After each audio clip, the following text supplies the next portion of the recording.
Di tanah serendah sekebun bunga, blueprint Bandar Pintar Negeri Kelantan 2040 menjadi simbol tekad dan visi kerajaan negeri menuju Kelantan pintar yang maju dan sejahtera.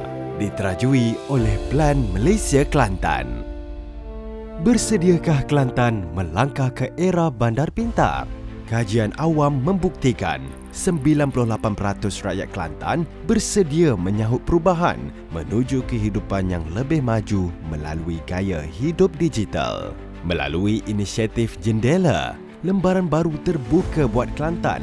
Liputan 4G kini mencecah 99.3%, manakala 5G meningkat ke 67%. Kelantan Pintar bukan sekadar perancangan menerusi dokumen, malah diterjemah melalui tindakan berteraskan nilai Islam pintar. Sejajar dengan agenda Sustainable Development Goal, dasar revolusi industri keempat serta prinsip membangun bersama Islam. Kelantan Pintar digerakkan melalui 7 komponen utama. Smart People memacu rakyat Kelantan menjadi generasi berilmu, celik digital dan kalis masa hadapan bagi melahirkan kepimpinan hufaz profesional yang bakal mencorak masa hadapan. Pentadbiran negeri diperkasa melalui Smart Government, perkhidmatan digital E2E yang membolehkan rakyat menikmati perkhidmatan digital sepenuhnya dalam talian tanpa perlu bersemuka.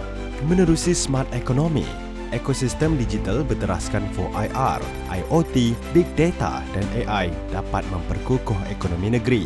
Masyarakat tanpa tunai dan e-dagang menjadikan Kelantan lebih berdaya maju. Smart Infrastructure pula dipacu dengan rangkaian jalur lebar pantas dan komunikasi menyeluruh. Projek hidroelektrik Nenggiri serta solar terapung terbesar di Asia yang terletak di Danau Tok Uban menjadi bukti komitmen negeri terhadap tenaga hijau dan boleh diperbaharui. Smart Environment diterjemahkan melalui persekitaran bersih, mampan dan rendah karbon dengan penggunaan solar, lampu jalan pintar dan pengurusan bencana berasaskan teknologi. Smart Mobility dilaksana melalui pengecasan kenderaan elektrik dan sistem pengurusan trafik pintar bagi aliran trafik yang lebih teratur dan efisien. Bas elektrik MyKota pula menawarkan perjalanan yang selesa dan mudah untuk rakyat.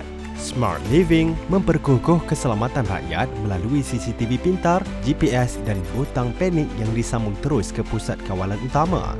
Dalam aspek kesihatan dan kesejahteraan pula dipertingkat melalui teleperubatan, rekod digital dan e-masjid pintar yang menggabungkan teknologi dan nilai Islam.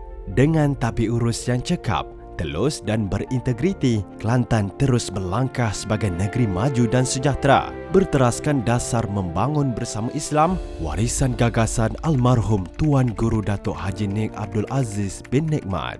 Bandar Pintar dari lensa pemikiran Tok Guru tidak hanya dilihat sebagai kota berteknologi, tetapi kota yang menyatukan kemajuan duniawi dengan tuntutan ukhrawi. Pemikiran luhur ini menjadi asas kepada pembentukan Kelantan Pintar yang dizahirkan melalui penubuhan Smart Medan Ilmu, iaitu pusat penyebaran ilmu Islam dan digital pintar yang membentuk masyarakat berilmu dan berakhlak. Bersama, kita memacu Kelantan ke arah negeri pintar, diberkati dan sejahtera menjelang 2040.